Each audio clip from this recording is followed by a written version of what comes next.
This is the case of Harris versus Ayala.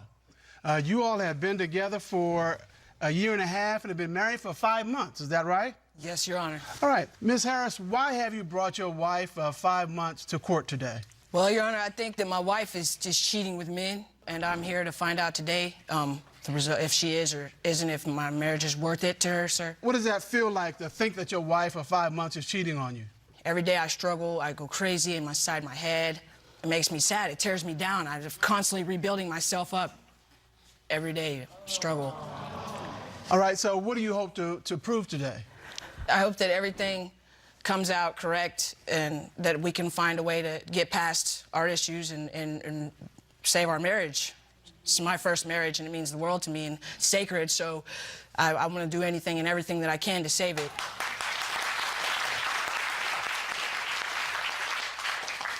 Miss Ayala, what are you here to prove? I'm here to prove that I love her and there's been mistakes in our relationship, but I'm willing to do anything to save it. I love her. Okay. I'm so in love with her. So this is really deep to you because I see the tears. I hear the emotion. Tell her, what does she mean to you? You mean the world to me. And you know I've made mistakes. But we can get past it. We always, every obstacle we've come across has been hard for us. Not just that, but everything, and we can get over anything. For real, Tim. For real. Ms. Harris, what's on the line here today? Your Honor, my marriage is at stake. Everything, I feel like people don't take me and my marriage seriously, Your Honor. I feel like they laugh at me. I feel like I'm made a fool of because of the things that have happened. I feel, Your Honor, that I haven't even been able, honestly, to be sexually active with my wife because of what the cheating and the things that have gone on. I haven't been able to put myself in a position to do so because I'm not comfortable. So everything, my whole life is at stake right now. How long has that been going on? About 2 months, Your Honor. Wow, how does that make you feel? It makes me feel worse than I already do inside, you know? I mean, it causes more stress than needed and more problems that are unwanted. Are you punishing her? No, I'm not, but I just can't bring myself to do things that are sacred to me without knowing what has been done. So, Mr. Ayala, do you feel the tension in this relationship? Yes, daily. Do you feel it? Tell me what that is like. It's stressful, you know. I feel like I've been put in situations that has resulted in damaging our relationship, partly due to Demi's behavior towards me. And so, from your standpoint, you're saying that's all in the past, though?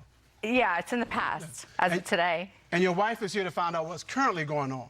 Yes. And you are here to tell her that there's nothing currently going on? Yeah, that's exactly right. Okay.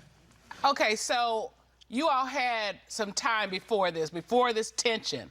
Tell me about what it was like when you fell in love. She was totally different from anybody that I've ever met. It's like I found a lot of qualities in her that I didn't even really know that I liked. She's a wonderful mom.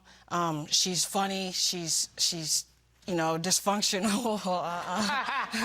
She's super dysfunctional and being multitasking, and I'm not. I get things done. I'm on point, so she kind of balances me out, you know, and I didn't really know, and I found all these qualities in her that made me want to marry her. I totally am okay with being with her for the rest of my life. And, you know, another thing was that, you know, she was not normally the type of person I would go for. She pursued me hardcore.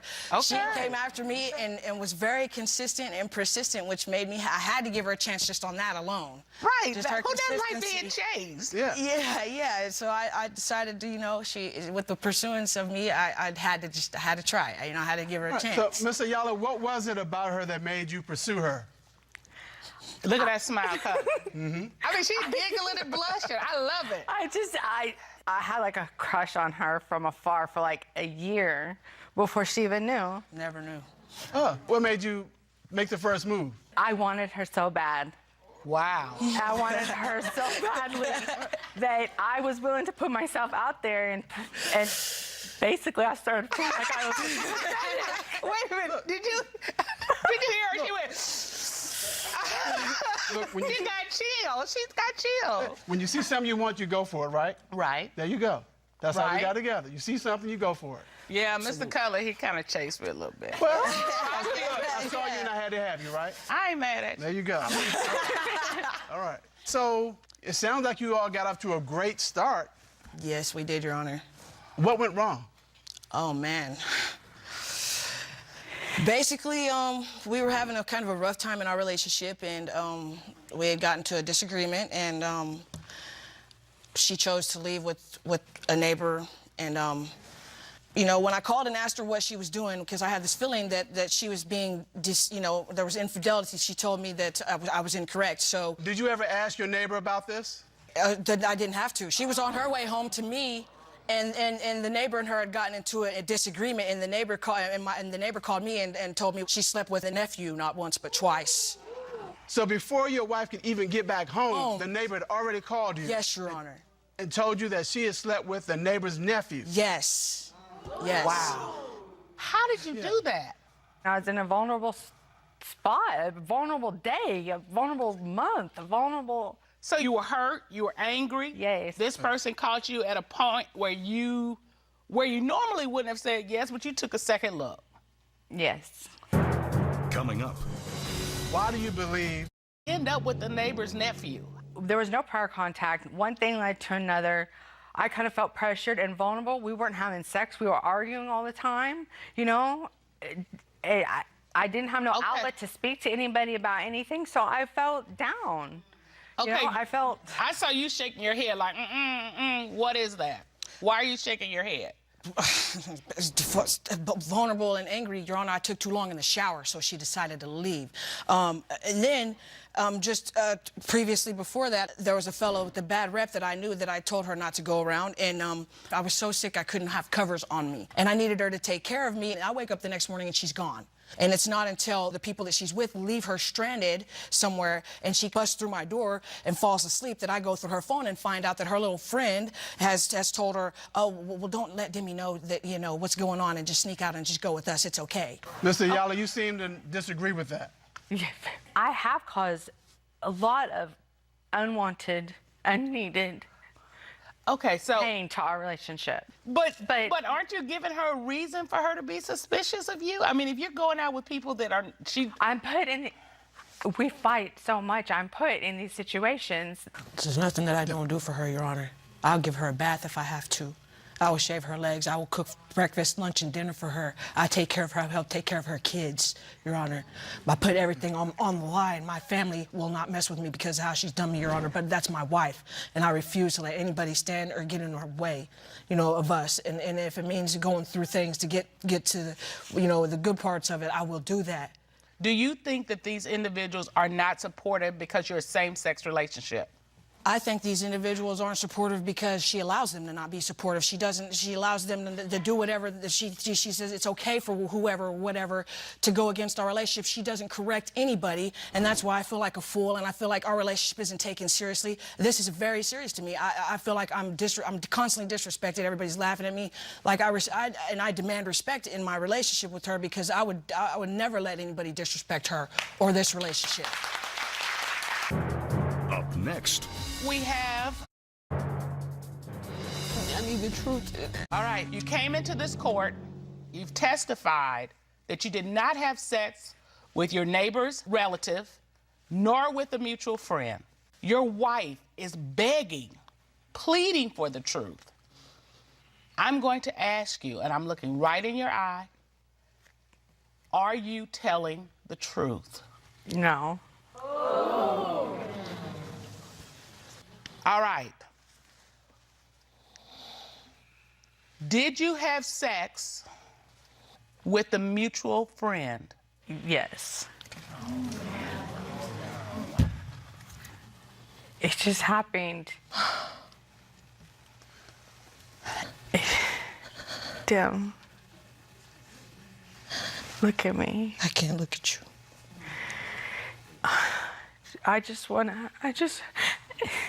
If there's anything that can happen, just like between us, if there's anything that I can fix, I want to fix it. If not, I just want us to be better people. Ms. Harris, she's confessed. Where are you? Can you accept her confession and move forward? No, Your Honor. I can't, and I won't. I don't want to lose now. Ms. Ayala, I want to get to the bottom of the other accusation. Did you have sex with the neighbor's relative? Yes. There's a difference. There's not. 5, 6 people now? Hold on. She's opening up. Talk to us. Tell us how this occurred. There was no sexual intercourse, let's say that, on this one. Okay. Until you all figure out how to communicate your needs and your desires, you're going to have these situations. And Ms. Ayala, at the very beginning, Ms. Harris said she has some concerns about the people that you're hanging around with. Well, those concerns seem to be valid to me because these people that you're hanging around with, as soon as they see you're in a vulnerable position, they're taking advantage of that. Those are not good people to be around. Right. So if you're going to move forward, you either have to get your friends in check or find some new ones.